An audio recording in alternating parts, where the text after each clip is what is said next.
Students, पिछली दफ़े हमने जनसंख्या के स्थानांतरण के बारे में जाना था और उसके प्रकारों के बारे में, स्पेशली पुल फैक्टर्स एक बार और दूसरे दिन हमने पुशिंग फैक्टर्स देखे थे। आज हम देखेंगे factors affecting the internal migration, मतलब किसी एक देश के भीतर ही माइग्रेशन क्यों होता है। तो उसके पीछे निम्नांकित कारण हैं। पहला है जनसंख्या का भूमि पर दबाव, भूमि का मूल्य, सामाजिक परिस्थितियाँ, जाति धर्म संघर्ष, पारिवारिक व्यवस्था, विवाह, ऋणग्रस्तता तथा निम्न आर्थिक स्तर और प्राकृतिक आपदाओं का प्रभाव और नगरीय औद्योगिक नगरों का पलायन। ये मेजरली जो डिवाइड हैं जोग्राफर्स के द्वारा 8 बिंदु हैं जो आंतरिक माइग्रेशन को या किसी राष्ट्र के अंदर होने वाले माइग्रेशन को प्रभावित करते हैं। जैसे बच्चों, डोनाल्ड बोग प्रोफेसर ने कहा कि जब कोई व्यक्ति राष्ट्रीय सीमाओं के भीतर अपने मूल निवास स्थान को छोड़कर दूसरे स्थान पर रहने लगता है तो ऐसे प्रवास को हम इंटरनल माइग्रेशन या आंतरिक प्रवास कहते हैं। यह अंतर्गमन अंतर्प्रवास या अंतर्देशांतरण इन माइग्रेशन कहलाता है। इंग्लिश में देख लीजिए, a person who after living his original place और birth place brings to live in another place. In that case, such migration is called internal migration. It is also called in-migration or inter-migration. तो बच्चों, जो inter migration है इसमें out migration होता है जब व्यक्ति किसी दूसरे जगह पर अपने मूल स्थान से बसता है। जैसे कि मेरा मूल स्थान है उत्तराखंड और मैं आई हूँ राजस्थान में, तो ये आउट माइग्रेशन है। और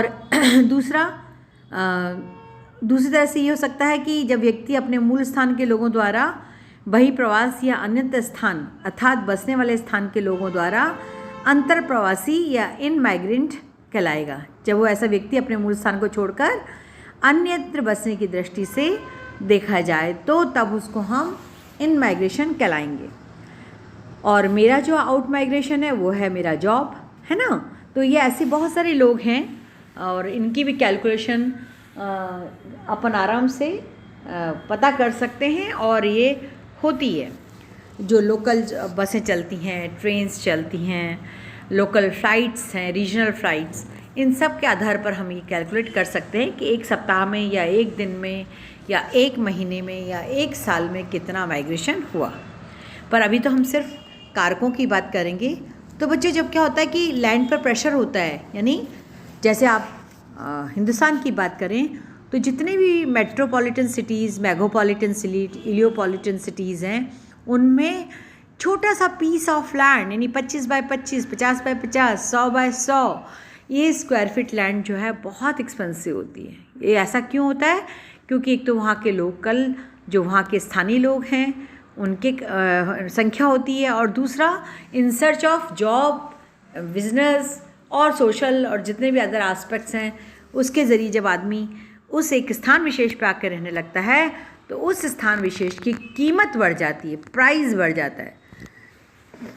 और ये अत्यधिक जनसंख्या के दबाव के द्वारा या नंबर ऑफ पीपल का प्रेशर हो जाता है उस क्षेत्र पर, तो वो एकदम। तो अब ऐसा यहाँ पर ऐसा है बेटा, जहाँ जनसंख्या का दबाव बहुत कम हो, भूमि उत्पादन के लिए आसानी से सुलभ हो और भूमि सुधार की संभावना हो, तो ऐसी जगह पर लोग बसना शुरू आते हैं। जैसे आजकल जो बड़े बड़े सिटीज़ से लोग माइग्रेंट हो रहे हैं towards outside, outskirts of the cities, बाहरी क्षेत्रों पर, परिसीमित सीमांकित क्षेत्रों पर, नगर की परिसीमन जो होता है उसके बाहरी क्षेत्रों में जाकर के लोग रह रहे हैं। क्यों? क्योंकि अब यातायात के साधन या सड़कें वगैरह, ये मीन्स ऑफ ट्रांसपोर्टेशन जो है बहुत आसानी से कनेक्टिविटी होने के कारण आसान हो गया है परिसीमन क्षेत्रों में रहने का। अब सेकंड बिंदु है लैंड वैल्यू। बच्चों, लैंड का वैल्यू इतना बढ़ गया है कि लोग उसको परचेस करने में कैपेबल नहीं हैं, उनकी कंडीशन इतनी ठीक नहीं है। सस्ती भूमि की ओर लोग, यानी वही आउटसाइड ऑफ द एरिया, ये नगर के भीतरी भाग से बाहरी भाग की ओर जा रहे हैं ताकि रियायती भूमि का मूल्य लोगों को उनकी जो क्रय शक्ति है उसके अंदर ला सके।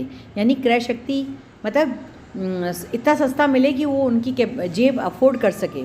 क्रय शक्ति के बाहर जो आंतरिक मूल्य हैं, आंतरिक शहरी भाग में जो मूल्य जाते हैं उसको लोग दूर करने के लिए शहरों के बाहर जा रहे हैं। तीसरा बिंदु है सामाजिक परिस्थितियाँ एवं जाति धर्म संघर्ष, social conditions and caste religion conflicts. अब हमारे देश में तो छुआछूत, वर्ग संघर्ष, जाति संघर्ष, धार्मिक भिन्नता, व्यक्तिगत स्वतंत्रता, ये सब है ना। इन सारी बुराइयों के कारण लोग अपने एक गुट में न रह करके नगर के बाहरों की तरफ जा रहे हैं, जहाँ उनको अन्य जाति समाज के लोग मिलें या अपने से पढ़े लिखे लोगों का वर्ग मिले वहाँ, या इकोनॉमिकली जो साउंड है उनके आसपास जाएं, या रिलीजियसली जो साउंड है उस आधार पर वो अपने उन लोगों के साथ में दौड़ रहे हैं और नगरों की तरफ, नगर के बाहर आंतरिक भाग से बाहर की तरफ की जा रहे हैं, या जिस शहर में वो रह रहे हैं उस शहर से अन्यंत्र शहरों की तरफ वो बस रहे हैं। तो कहने का मतलब जो हमारे साउथ ईस्ट एशियन कंट्रीज़ हैं उनमें तो ये चीज़ है, और डेवलप कंट्रीज़ में इकोनॉमिकल डिस्पैरिटी बहुत ज़्यादा है, आर्थिक असमानता बहुत ज़्यादा है, और माफियाज़ हैं, इंडिविजुअल जो दुश्मनियां हैं, उन सब से बचने के लिए लोग जो सब अर्ब एरियाज़ हैं, सब अर्बन या सब अर्ब एरियाज़ जो हैं उनमें जा कर के बस रहे हैं। चौथा बिंदु है फैमिली स्टेटस।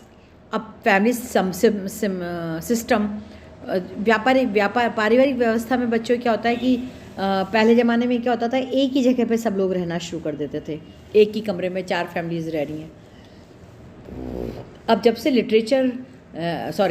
लिटरेसी बढ़ी है, रेट ऑफ लिटरेसी बढ़ी है, लोगों का अपने परिवार से बाहर की तरफ जाकर जॉब करना प्रारंभ किया, तो इस पारिवारिक व्यवस्था को तोड़कर लोग पारिवारिक कलह के कारण जो परिवार टूट रहे हैं उसकी वजह से भी लोग बाहर जा कर के रह रहे हैं।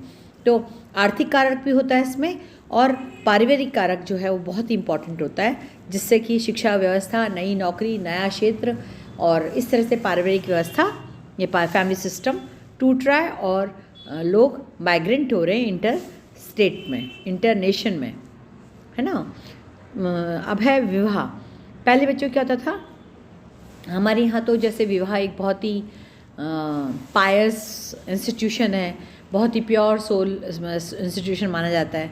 एक निश्चित समय पर निश्चित लड़का लड़की का विवाह होता था, जिससे कि वो अपने पैतृक जगह पे रहते थे, और अब क्या है कि अपने पैतृक स्थान को छोड़कर आदमी नौकरी की तलाश में या अपना इंडिविजुअल फैमिली, एक सिंगल यूनिट फैमिली की तरफ बढ़ रहे हैं लोग। तो जॉइंट फैमिली के साथ या अपनी मेन जो फैमिलीज़ हैं उनके साथ ना रह करके उस शहर से, उस स्थान से बाहर की तरफ जाकर निवास कर रहे हैं।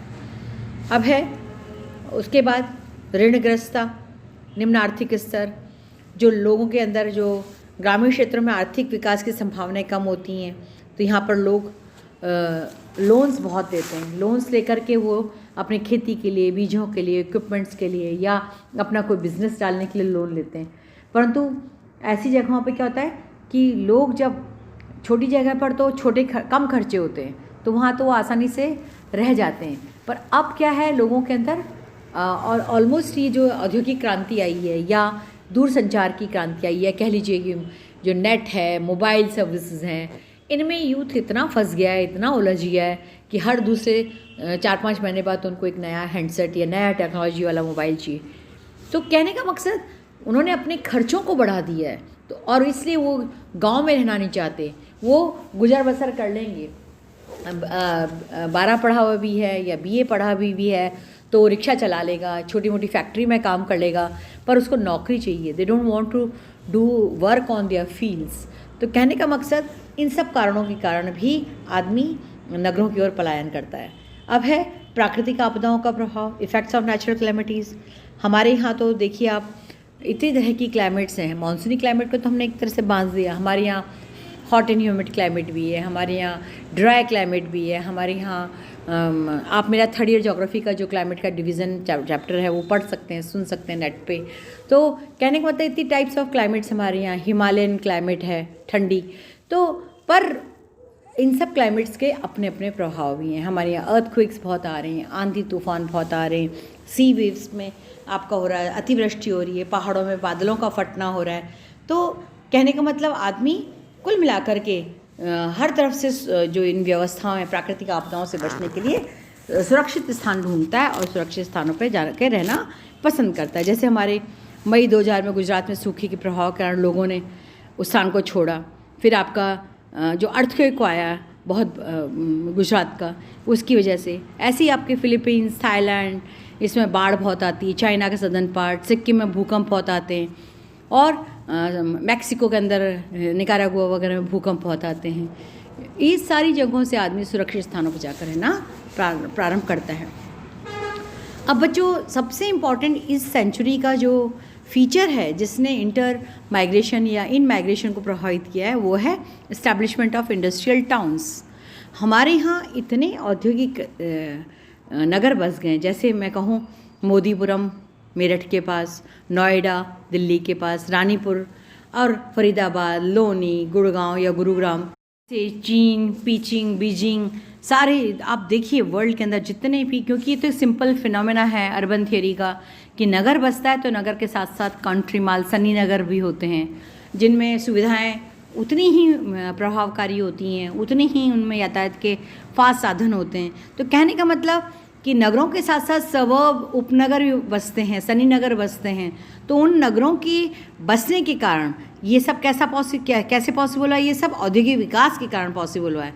इसलिए लोग नई नई औद्योगिक इकाइयों की स्थापना के कारण नए नगरों की तरफ जाते हैं और वहाँ जाकर के एक उपनगर बस जाता है, जहाँ उनको सारी औद्योगिक सुविधाएं के साथ साथ आर्थिक सुविधा भी मिलती है, जीवन स्तर को बढ़ाने की सुविधा मिलती है, स्वास्थ्य संबंधी सुविधाएं मिलती हैं।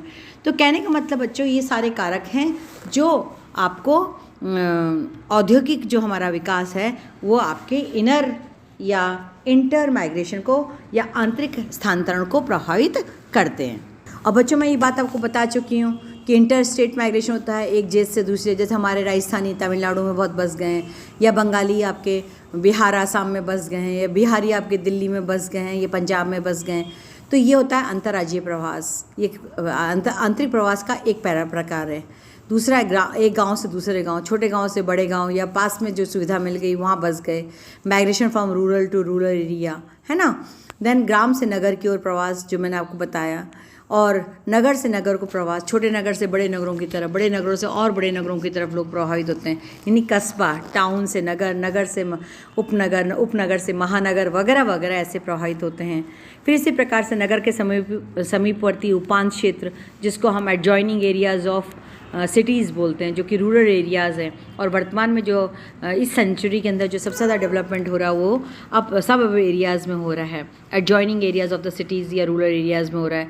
तो यहाँ पर मकान सस्ते हैं, खुली भूमि है, खुला वातावरण है, स्टैग्नेशन ऑफ वाटर या स्लम बस्तियों का, ये सब समस्याओं से आदमी बच के रहता है स्वस्थ जीवन जीने की कला के लिए।